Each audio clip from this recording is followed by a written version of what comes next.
There are secrets that die with people, and there are secrets that survive through the loyalty of those who never learned to lie. This is the story of a marriage on the edge of collapse, of divorce papers stained with coffee on a kitchen table, of a silence so thick it seemed to have its own texture, swallowing 7 years of promises until only emptiness remained. But it's also the story of a German shepherd named Rex, a dog that was never meant to be just a dog, a guardian trained for an impossible mission, to recognize human pain, find breaking souls, and reveal truths buried for decades. When Rex begins to dig frantically into the living room floor, Laura and Daniel have no idea they're about to unearth more than a rusted box. They're about to uncover the story of Johann, a man destroyed by injustice, condemned for a crime he never committed, betrayed by the silence of those who should have saved him. And in that cowardly silence of the past, they'll recognize their own, the poison that's killing their marriage, the choice to give up instead of fight. What they don't yet know is that there's an impossible connection between that dead man in Germany and Laura's family. A photograph, a letter never sent, a truth that will transform everything she believed about the father she idolized. Some truths don't free you right away. They destroy first. They unearth rot. They force painful confrontations. But in the end, they rebuild. And sometimes, a loyal dog is the only one capable of keeping entire generations from being lost in the silence that kills slowly. This is the story of Rex, of Johann, of Laura and Daniel, and of how loyalty can cross death itself to save those who still have a choice. The coffee spilled over the divorce papers at the exact moment Laura tried to sign her name. Her hand trembled, not from nervousness, but from exhaustion. The brown stains spread across the black ink of the document, disfiguring words like marital dissolution and division of property. She stared at the dark liquid seeping through the fibers of the paper, as if watching her own life unravel in slow motion. Daniel didn't move. Sitting on the other side of the wooden table he had built himself in happier times, he simply held the pen between his fingers. The repetitive click of the cap, open, close, open, close, was the only sound in the kitchen besides the monotonous ticking of the wall clock. 7 years of marriage reduced to that mechanical noise. Neither of them apologized. There were no apologies left between them, only the thick silence that had settled like a third resident in the house, a silence that had weight, texture, temperature, cold, suffocating. Laura wiped the coffee with the sleeve of the gray robe she had worn for 3 days. The fabric was already stained with other domestic battles, tomato sauce, red wine, dried tears no one had seen fall. She pulled another set of papers from the folder the lawyer had left the week before. Identical, equally final. Daniel's chair creaked as he adjusted himself. She knew that sound, the third board of the seat, loose since last winter, when he had promised to fix it but never did, just like he had promised so many other things, just like she had too. In the living room, Rex watched. The German shepherd lay near the door, his muzzle resting on his front paws, brown eyes fixed on the couple. He hadn't moved since they sat at the table half an hour ago. Quiet, still, but something about him was different. Laura noticed first, a restrained restlessness, as if the dog knew something they didn't. His ears twitched slightly at every heavy sigh she released, at every click of the pen in Daniel's hands. Rex didn't blink. He just watched, with an intensity that seemed out of place in an animal. Daniel finally looked up. His eyes met Laura's for a second, long enough for both to look away. There was a time when those eyes made her feel at home. Now they were foreign territory. The whole house seemed to have absorbed their sadness. The walls, once decorated with photos of trips and spontaneous smiles, now displayed only empty frames. Laura had taken them down last week, unable to bear the visual proof of what they had been, of what they had promised to be. 7 years, 2,555 days, and it would all end with 2 signatures. Laura picked up the pen. Daniel slid the clean papers toward her. No words, just the functional gesture of 2 strangers closing a contract. And Rex, from the living room, kept watching. waiting for something even he didn't seem to fully understand. The sound started softly, a scratch, then another, and another. Rex had gotten up from the door and walked to the unlit fireplace in the living room. His front paws scraped the wooden floor with an insistence that made the material groan. It wasn't the casual behavior of a bored dog. It was urgency, purpose. Laura heard it first. She lifted her eyes from the papers, pen suspended in the air. Daniel stopped too. The clicking halted mid-motion. Both turned their heads toward the sound. Rex was scratching frantically now, his claws tearing into surfaces he had always respected. Small splinters of wood flew around him. His whole body moved with the force of effort, his breathing labored, a low, continuous growl vibrating in his throat. "Rex, stop!" Daniel's voice came out weak. The dog didn't even turn his head. Laura pushed her chair back, the creak echoing through the silent house. She walked toward the living room entrance, Daniel following behind. It was the first time in weeks they had moved in the same direction, at the same time, with the same purpose. The German shepherd was digging now, not just scratching, digging, as if his life depended on it. The area around the base of the fireplace was devastated, the varnish stripped away, the raw wood exposed. "He's never done this." Laura looked at Daniel, and for the first time in months, their eyes truly met. Not by accident, not out of obligation, but out of something genuine. Concern. "Never," Daniel agreed, his voice heavy with the same confusion that mirrored hers. He knelt beside Rex, placing his hand on the dog's back. The animal didn't stop. Daniel inspected the damaged floor and noticed something he had never seen before. The decorative bricks around the base of the fireplace were loose. Not just loose, intentionally removable. "Laura." He looked up. "Come see this." She hesitated for a second, a remnant of the habit of keeping distance, but then approached, kneeling on the other side of Rex. The dog finally stopped, panting, looking at Daniel, and then at Laura, as if saying, "You need to see this." With his hands, Daniel began removing the bricks.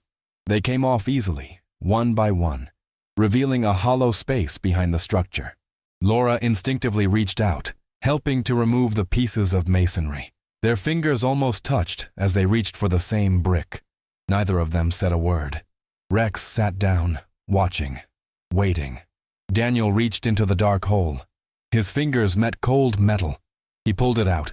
A box, small, rectangular, rusted around the edges. The kind of object that holds secrets because it was made to be forgotten. Laura held her breath. Daniel placed the box on the floor between them. Rex touched it with his nose. A gentle, almost reverent gesture. The silence that followed was different from all the others that morning. It wasn't empty. It wasn't dead. It was charged. With possibilities. With mystery. With something greater than the divorce papers forgotten on the kitchen table. For the first time in a long while, Laura and Daniel breathed the same air, looked at the same thing, felt the same thing. Curiosity, fear, hope. The lid of the box resisted. Rust had fused the metal to itself, as if time were trying to preserve secrets that weren't meant to be unearthed. Daniel forced it open with his fingers until it gave way with a dry snap. The smell came first. Old paper, mold, history. Inside, a life compressed. Yellowed letters tied with worn string, photographs with edges rippled by time, a notebook with a worn leather cover. Daniel picked up the notebook carefully, as if holding ashes that could scatter at the slightest breath. The first page made him stop breathing. The handwriting, trembling, uneven, but unmistakable. He knew that script. "Johann," Daniel whispered. Laura looked at him, waiting for an explanation. "The man who gave me Rex." Daniel's voice came out low, heavy with memory. "In Germany, 8 months ago." He opened the notebook fully, flipping through pages filled with that same handwriting that seemed to struggle against the very hand that wrote it. Dates, names, confessions written in a mix of German and Portuguese, as if the author switched languages when the pain became too great to fit in just one. "I was in Munich for work," Daniel began, still staring at the pages. At a cafe near the hotel, I met Johan, an old man, alone, always with Rex. We talked. He had an accent but spoke fluent Portuguese. Said he had lived in Brazil decades ago. Laura sat on the floor, her back against the wall. For the first time in months, she was listening to Daniel. Truly listening, not just waiting for her turn to speak or to stay silent. He was kind, Daniel continued. But there was something about him, a sadness that wasn't just loneliness. It was destruction, as if he had been broken and poorly put back together. He paused, his fingers tracing the words in the diary. 2 weeks later, he came to find me at the hotel. Said he was sick, terminal. Asked if I could take care of Rex. Rex, sitting between them, watched Daniel with those eyes that seemed to understand every word. I said yes. I don't even know why. Maybe because he seemed so lost. He gave me Rex and said something strange. He will know when it's time. He will show you. I thought it was delirium. Johan died 3 weeks later. Laura reached out her hand. Daniel passed her the diary. She began to read, her eyes scanning the first entry dated 1993. The words told a story that made her stomach turn. Johan had been accused of a heinous crime, child abuse, his neighbor's son. The evidence was circumstantial but enough to destroy him. His wife left him before the trial. His 2 children were taken away. Friends vanished. He was arrested, tried, and spent 4 years behind bars. Then, acquittal, due to lack of concrete evidence. But not innocence. Never innocence. The world didn't absolve Johan. It simply couldn't prove his guilt beyond reasonable doubt.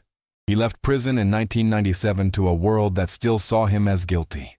No family, no job, no clean name. The real criminal was never found. Johan carried another man's guilt for 30 years. He lost everything, Laura murmured, turning the pages. Condemned for something he didn't do. Daniel nodded, picking up one of the photographs from the box. It showed a young man smiling, his arm around a beautiful woman and 2 small children. On the back, written by hand, Johan family, 1991, 2 years before the collapse. Laura looked at Daniel, and something passed between them, a silent recognition. They too felt condemned, not by crime, but by failure, by unmet expectations, by broken promises, trapped in a story they no longer knew how to rewrite. He was never truly free, Daniel said, even outside the prison. Rex rested his head on Laura's lap. She stroked the dog's thick fur, realizing for the first time that this animal carried more than loyalty. He carried memory, mission, a buried truth waiting for someone worthy enough to dig it up. Daniel turned more pages in the diary, stopping at a section marked with a faded red ribbon. The title, written in shaky capital letters, The Guardian. He read silently at first, his eyes widening with every line. Then he began to read aloud, his voice faltering on the first words. Rex is not just my companion, he is my last hope for justice. I spent 2 years training him, not for tricks, not for ordinary obedience, but for a mission that transcends our existence. Laura leaned forward, focused. I taught him to recognize genuine pain. Not physical pain, but spiritual. The kind that comes from injustice, from destroyed love, from dying hope. I conditioned him to protect this box until worthy people found it. Not random people, not happy people, but those in struggle, those breaking, those capable of understanding the weight of a life unjustly condemned. Rex lifted his head, as if recognizing his own instructions being read aloud. Rex will know when the time has come, Daniel continued, his voice trembling. He will feel their pain, and then he will show the way.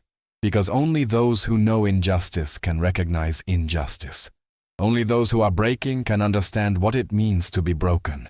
The silence that followed was broken only by Rex's heavy breathing. Daniel looked at the dog, eyes glistening. Everything made sense now. Johan hadn't given him a pet. He had given him a responsibility, a mission wrapped in fur and loyalty. He chose us, Laura whispered. Rex chose us. Daniel nodded, unable to speak.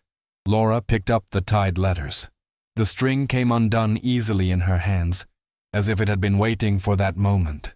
She chose one at random and began to read aloud. My son, Klaus, you were 8 years old when they took me. Today you must be 40. I don't know if you still think of me. I don't know if you believe I was innocent, but you must know this. Every day away from you was a small death. Every birthday I missed, every Christmas, every moment you might have called for me and I wasn't there. Laura's voice broke. She swallowed hard and continued. Your mother told me, the last time we spoke, that you didn't want to hear my name anymore, that it was better for me to disappear completely. Maybe she was right, but I wanted you to know. I didn't do it. I never did. And I will die, carrying the weight of your doubt. Laura set the letter aside and picked up another. Ingrid, my love. She stopped, looked at Daniel. This one's for the wife. Daniel nodded for her to go on. I heard you were gone, that you couldn't bear the weight of being the monster's wife. I don't blame you. I never did. But I want you to know, wherever you are now, you were the only good thing I ever had. And the memory of you, even stained by what you thought of me, still warms me on cold nights. Laura let the letter fall into her lap. She killed herself, she murmured, flipping through the diary and finding the reference. 3 years after his imprisonment. Hanging. The next letters were similar. To friends who had abandoned him, to co-workers who had testified against him under social pressure, to neighbors who had turned their faces away, all never sent, all kept as evidence of a shattered life. Laura was nearly at the end of the pile when a photograph slipped out of an envelope. She picked it up, turned it over, and her heart stopped. 2 young men, embracing, smiling at the camera. One was clearly Johann, decades younger, hair still dark, eyes bright with hope. The other man, with round glasses and a perfect suit, had a smile Laura knew better than her own. Her father. On the back, handwritten, Johann and Carlos, Rio de Janeiro, 1989. Brothers of soul. The photograph trembled in Laura's hands. She turned it over again and again, as if the image might somehow change. As if that wide smile, that brotherly embrace, those bright eyes of her father could belong to someone else. But they didn't. My father, she whispered. My father knew Johann. Daniel leaned in to see the photo. He had never met his father-in-law. Carlos had died 5 years earlier of a sudden heart attack, when Laura and Daniel were still just dating. But he had seen enough pictures to recognize the face. He never mentioned it. Laura turned to Daniel, eyes wide, searching for confirmation of something that made no sense. Never. In my entire life. Not once. She turned back to the letters now, her hands digging through envelopes with urgency until she found a specific one, larger than the others, sealed but never sent. On the envelope, written in Portuguese, To Carlos, if you still have a conscience. Laura tore the seal open. 3 pages fell into her lap. The date at the top, April 2019. 4 months before Johann's death. She began to read aloud, her voice already breaking on the first lines. Carlos, my old friend, my brother, you will probably never read this. Perhaps it's better that way. But I need to write. I need these words to exist somewhere outside my own head. Laura took a deep breath. You were there that night, November 1992, at the neighbor's party when that child was abused upstairs. I was in the kitchen the entire time. You know that. You were with me. We talked about your new position at the court, about my promotion at the firm, remember? Her voice cracked. She wiped the tears beginning to fall. When they accused me, I waited for you to speak, to testify. You were my alibi, my salvation. But you never showed up. At the trial, when they asked if anyone could confirm where I was, you didn't stand up. Daniel placed a hand on Laura's shoulder. She continued, every word a knife. I tried to call you. You changed your number. I went to your house. Your wife said you couldn't get involved, that your career as a judge was just beginning, that association with me would destroy everything, that your family depended on you. Laura stopped, looking at Daniel with eyes that no longer saw the room, but the past rearranging itself before her. You chose, Carlos. You chose your reputation, your career, your family. You chose to let me rot. And I understand. I understand because I would have been afraid too. But your silence killed me in ways that prison never could. The letter slipped from Laura's hands. She collapsed, her whole body convulsing with sobs that came from somewhere too deep for words. All those years, all that admiration. The honest father, the respected judge, the man of principles. A lie built on silence. Daniel pulled her close, holding her as she cried. Rex moved, placing his heavy head on Laura's lap, an ancient gesture of comfort that transcended language. The dog knew. He had always known. He had been trained to recognize that specific kind of pain. Laura buried her face in Rex's fur, her tears soaking the animal. Between sobs, the words came out broken. He knew. He always knew. And he let Johan die alone. Daniel was holding them both now, his wife, and the dog who had chosen them. And suddenly, with painful clarity, Laura saw it. She and Daniel were doing the same thing, choosing silence, choosing not to fight, condemning their marriage without searching for the truth buried beneath years of unspoken hurt, signing papers instead of digging deeper, giving up instead of unearthing, repeating the pattern, destroying something that could still be saved. We're just like him, Laura whispered, looking at Daniel through her tears. We're choosing silence. And Daniel, holding her, knew she was right. Daylight was fading slowly. The sun dragged itself across the living room window until it disappeared completely, leaving behind only long shadows that blended into the walls. Neither of them moved to turn on the lights. The partial darkness felt appropriate, necessary even, for the kind of conversation that was finally taking place. Laura and Daniel remained on the floor, surrounded by the wreckage of two lives, Johan's, scattered in yellowed letters and photographs, and their own, invisible but equally devastated. Rex lay between them, his body warm and solid, an anchor keeping them from drifting apart completely. When did we stop talking? Daniel's voice broke the silence. It wasn't an accusation. It was a genuine question. Laura wiped her face, clearing away the last traces of tears. I don't know. I think it was gradual, one silence at a time. Like your father with Johan. She nodded. Exactly like that. Daniel picked up one of Johan's photos, the family one from 1991, before everything fell apart. He had everything, and he lost it because of someone's silence. And we have everything, Laura whispered, and we're losing it because of our own silence. Rex lifted his head, his eyes moving from one to the other, as if following the conversation. Daniel stroked the dog's back. I never told you, he began, his voice low, but I was always afraid of not being enough, for you, for us. My father was a failure, you know. He drank, disappeared. My mother raised us alone, and I always thought, what if that's genetic? What if I fail too? Laura turned fully toward him, really looking at him for the first time in months. I used to see you trying so hard, Daniel continued. At work, at home, always perfect, always strong. And I felt small, inadequate. So I stopped trying. I stopped talking. Because if I didn't try, I couldn't really fail. Daniel! Laura's voice came out choked. And you? He asked, meeting her eyes. Why did you stop? Laura took a deep breath. This was the truth she had never said out loud, not even to herself. Anger. The word came out raw. I was so angry. At my job.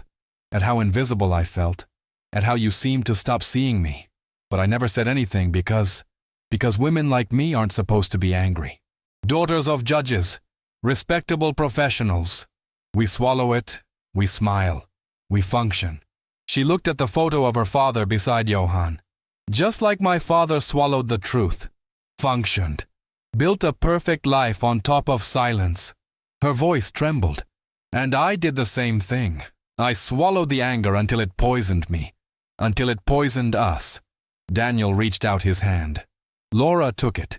It wasn't romantic. It was recognition. Silence was the poison, he said. It was, she agreed. Rex moved, placing one paw on their joined hands. The gesture was simple, but it carried weight. Daniel looked at the dog, really looked, as if seeing him for the first time. Johann trained you for this, he murmured to Rex, to find people breaking, people who could understand, people who could choose differently, Laura added. They stayed that way for long minutes, not talking, just existing in the same space, holding the same truths, breathing the same heavy air of revelation. The house was completely dark now, but in the kitchen, the fluorescent light above the table remained on, illuminating the divorce papers still spread out where Laura had left them hours ago, stained with coffee, waiting for signatures. Laura looked toward the kitchen. Daniel followed her gaze. They both saw the papers from where they sat. "We're not Johann," Laura said at last.